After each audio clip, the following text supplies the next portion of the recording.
We've had enough suggestions lately to revisit older architecture cards, ideally 2 generations back. This is the GTX 770, and today we are sort of reviewing it. We're rebenching it to look at how it compares against modern cards because it's about the upgrade cycle for owners of the GTX 770. It's been out 3 years now. It came out in May of 2013, so it's about time for folks to be looking around for upgrades, though it does still do pretty okay in most games. Before getting to the benchmarks, this coverage is brought to you by Andie and their new Cube Mini ITX case designed by Razer and equipped with tinted acrylic windows on most of the sides.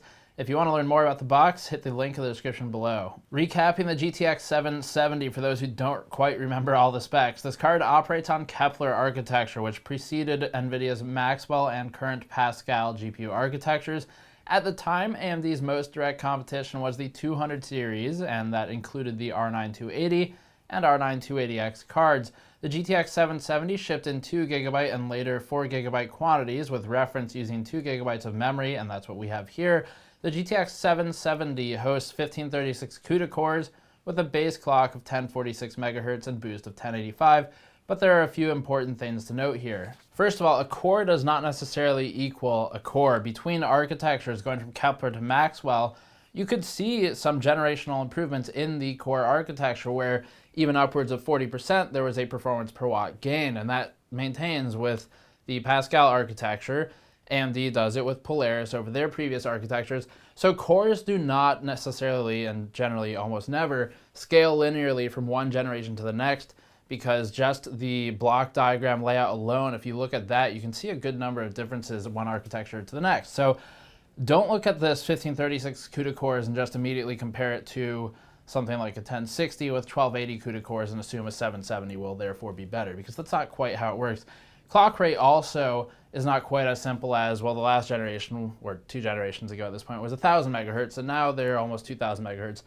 That doesn't mean there's a 2x gain in performance either necessarily, though we see that in some cases, but the clock rate alone does have a lot of variables, especially with NVIDIA with Boost 3.0. So just some disclaimers to make notes. It's better to just go off of the actual test data than to go off of speculation for architectural changes. We're focusing solely on FPS testing for today. We also only have this GTX 770 2GB reference unit, so your overclocked models may vary in performance if you've got some of those. It's still a strong baseline for performance though, and will give you at least an idea of where your 770 performs, and you can probably extrapolate from there. Test methodology and more in-depth information, as always, can be found in the article linked in the description below if you're curious about how we tested anything, or why, or what drivers we used. We're starting with Battlefield 1, which again, testing methodology is defined pretty heavily in our BF1 GPU review and benchmarks, and that's posted on the website. Looking at 1080p ultra performance with DirectX 11, we're ignoring DX12 for now for this card. The GTX 770 is capable of outputting 43 FPS average with lows around 37 and 35 FPS. That lands the card just below, believe it or not, what the GTX 1050, a $110 card, is capable of, and about the same as what the RX 460 does. Another card that this one, specifically because 4GB model, is around $120, $130, but still not that expensive of a card. If this sounds too low, keep in mind that the generational changes also mean waning driver support and optimizations for older hardware, and that's important. The drivers used do have optimized Battlefield 1 performance for Kepler, but the 770 with 2GB of VRAM is still well below the GTX 1050 Ti and is approximately 3 times slower than the GTX 1070. Considering the 770 was originally $400 at launch, the GTX 1070 would be both the namesake replacement and the accurate price point replacement for the 770, also about a $400 card. And such an upgrade moves performance from below 50 FPS to above 120 FPS average at 1080p, with this 1070 sustaining at lows well above 60 FPS. Even just upgrading to an RX 470 would be worthwhile in some ways anyway, and at an affordable price, but a $200 investment in a GTX 1060 or RX 480 would yield better frame rates. For the 1060, for example, you'd be nearing 100 FPS at 1080p. If you're upgrading your GPU but keeping the current monitor, one of these devices, 470, 480, or 1060, would make a lot of sense because a 1440p monitor upgrade in step with the GPU would match better with a GTX 1070 upgrade. With Doom at 1080p and using OpenGL, we're seeing the GTX 770 output a frame rate of about 44 FPS average with 0.1% lows that dip nearing 20 FPS. This places the card right around the GTX 950 and RX 460, both low-end devices that almost feel like they should still be worse than the 770, even though we've seen now twice that they're not necessarily worse. The GTX 1050 Ti, meanwhile, operates at around 72 FPS average, with the GTX 1060 Gaming X at 101.3 average. When we switch over to Vulkan, performance still has the 770 around 40 FPS average, easily outperformed by nearly every other card in the stack. Looking at Black Ops 3 with the memory limitations disabled, we're posting an average FPS of 66 at 1080p with high settings. The $165 MSI GTX 1050 Ti Gaming X, meanwhile, is operating at 78 FPS average with lows closer to 60 FPS. The 380X outperforms the 770 pretty reasonably, but this is a title which tends to show AMD more favor than in some other games. The GTX 1060 provides a 2x performance gain over the 770, the 1070 provides nearly a 3x performance gain, and the RX 480 Gaming X also posts performance about double what the GTX 770 can output. If we look at older games like Metro Last Light, we see the GTX 770 is able to keep up better with the 1050, 1050 Ti, and R9 380X. We think this demonstrates well the differences that driver support can make, since newer games will get their most immediate and higher prioritized driver development focused on the flagship architectures from each vendor. Metro hasn't needed updates for some time now. It's stable and pretty old, and that makes it stagnant in both game and driver updates. The GTX 770 does pretty well here relative to its performance elsewhere, and the 1070 outperforms the 770 by about 2x, so not quite as extreme as the last charts, with a 1080 beginning to cap out against the performance ceiling with the CPU. GTA 5 is a hard-hitting title that released last year and so had a good mix of support for Kepler and 200 series cards at launch.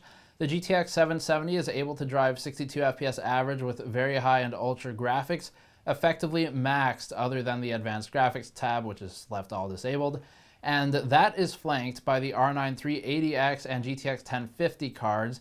The 1050 Ti keeps its trend of at least slightly outpacing the 770. In this case, that's by about 4 to 5 FPS average.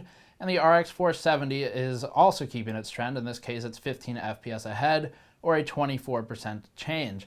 The RX 480 8GB card operates at 85 FPS average, or 37.5% change, with the GTX 1070 offering nearly a 2x gain in performance. Still though, the 770 is what you'd consider playable for GTA 5 at these settings. Check the link in the description below for more Mirror's Edge Catalyst benchmarks and some other information. For the most part, the GTX 770 is still pretty capable of playing modern games. You just have to reduce the quality settings, and if that's not desirable, then upgrades do obviously make sense. This is a good time to upgrade because, one, there's been a major architectural shift just in the fabrication process alone, and generally we do tend to recommend skipping one generation, so in this case that would be the 9 series, or the 970 right here, and going to something elsewhere, either 1070 or somewhere else in the stack that I'll talk about in a moment. So this is a good time to do that if you do prefer keeping those higher graphics settings. But Battlefield 1, you can still play it, you just really do have to tank the quality a bit. The most linear step would be the GTX 1070, which offers anywhere from a 2 to 3x performance gain depending on the games tested. This jump would also allow you to upgrade to a 1440p monitor or greater and would almost really encourage it. If trying to keep a 1080p monitor set up to stretch out investment a bit longer in your display, buying something like an RX 480 or GTX 1060 would make the most sense as a mid-costed option, and you can check our reviews on different AIB partner models of those cards if you want to learn more. The RX 470 does post reasonable performance gains over the 770, upwards of 24% in some titles. You can get them for around $170, $180 now, but it just doesn't quite feel worth the upgrade when considering the relative performance jump to something like an RX 480 or GTX 1060 model. And if you've had this card for 3 years already, you're stretching your investment out pretty well as is. So as I've said in the last few reviews of the earlier architecture releases for Pascal and Polaris, the RX 480 we talked about this, the 470 talked about it, and then the GTX 1070, 1080, and 1060. The thing is, the industry looks like it's pretty much ready for 1440p gaming at this point on all those devices certainly, and it's really not often that we talk about upgrading a video card in step with a monitor, because in the past, it's at least the last few years, you've pretty much had a step from one 1080p display with one video card to the same 1080p display probably with a new video card, because there just hasn't been a reason to step up.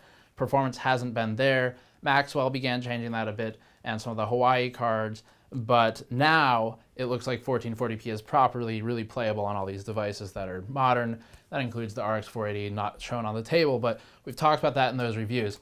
So that's the sort of interesting part here, is if you are upgrading from something like a 770 to something a bit higher end in the stack, which again, a 1070 would be your most linear step. I would not recommend the Founders Edition model, by the way. We've talked about that in the past though, but AIB partner models are a bit more price favorable.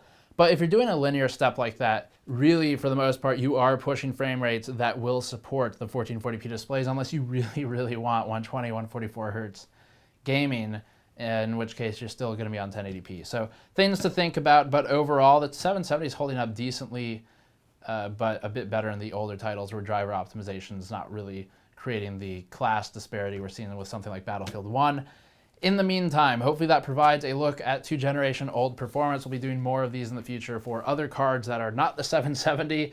Hit the links in the description below for more information. Patreon link, the post video to help us out directly, and subscribe for more content. I'll see you all next time.